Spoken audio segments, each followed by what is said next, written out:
उज्जैन जिले के गांव-गांव में प्राकृतिक खेती के उद्देश्य से गुजरात से आए मास्टर ट्रेनर ने दिया प्रशिक्षण। उज्जैन जिले के गांव-गांव में और खेत-खेत तक प्राकृतिक खेती को पहुंचाने के लिए तैयारियां प्रारंभ कर दी गई है।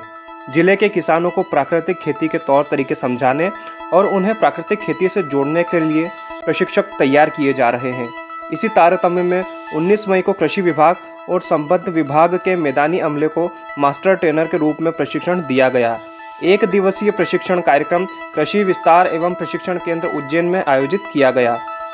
प्रशिक्षण कार्यक्रम में गांधीनगर गुजरात से आए प्राकृतिक कृषि के विशेषज्ञ तथा मास्टर ट्रेनर पीके शर्मा ने कृषि, उद्यानिकी, पशुपालन, बीज प्रमाणीकरण, बीज निगम तथा कृषि विज्ञान केंद्र के अधिकारी कर्मचारियों के साथ प्राकृतिक कृषि के क्षेत्र में कार्य करने वाले इच्छुक किसानों को प्रशिक्षण दिया। प्रशिक्षण कार्यक्रम में प्राकृतिक कृषि के महत्व, मानव स्वास्थ्य, मृदा स्वास्थ्य एवं पूरी प्रकृति के स्वास्थ्य को ध्यान में रखते हुए विभिन्न बिंदुओं पर विस्तार से विमर्श किया गया।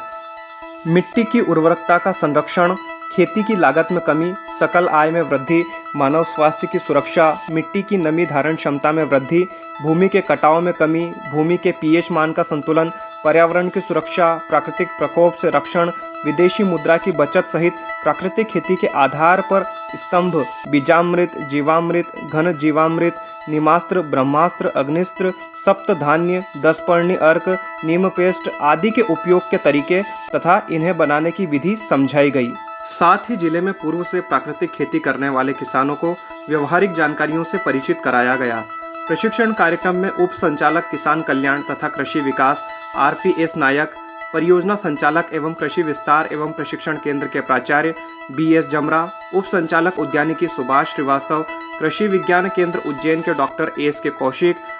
कृषि विभाग के सहायक संचालक कमलेश राठौर, GR मुवेल, विनीता राय, उप परियोजना संचालक RG आरोलिया, कृषि विस्तार एवं प्रशिक्षण केंद्र के सहायक संचालक PC केवड़ा, परियोजना संचालक, उप संचालक पशुपालन, उद्यानिकी विभाग, बीज प्रमाणीकरण, बीज निगम, कृषि उपज मंडी के मैदानी कर्मचारी एवं अधिकारीगण आदि उपस्थित रहे।